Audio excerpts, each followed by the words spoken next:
Hello and welcome to our next Innovaphone myApps tutorial. In this video, we will show you how you can use application sharing. This is one component of the phone app and the soft phone app and will let you share your screen or select applications with the person you are talking to. With application sharing, everybody can share select contents from the device with the people they are talking to. This is very easy and the contents will be transferred in real time.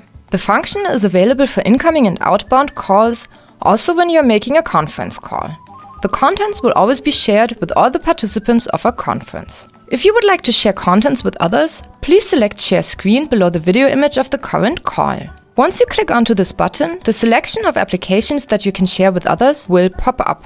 If you select Desktop, you can share your entire screen with others. This selection is always available. If other applications are running on your device, these will also appear on the selection. These can be released separately. In this case, the other person will only be able to view the applications that have previously been selected.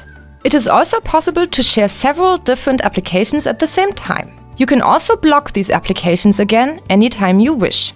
Once you have released an application or your entire screen, the recipient will see a small preview above the video image, which can be enlarged. The released application will be displayed in a separate window and can be resized and positioned as pleased. Once you close a window, the contents will be displayed again with a small preview in the client.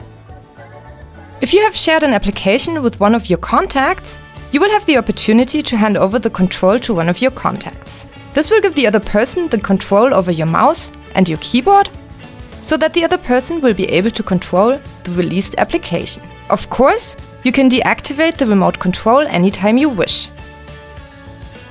In the opened window, there is a button in the top right corner. With this button, the recipient may also ask for remote control access and control of the mouse and keyboard. The person that has initiated application sharing will then be asked whether remote control access shall be granted. This must then only be confirmed.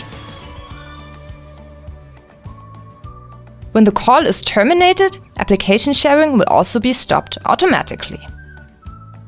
Many thanks for watching and see you next time.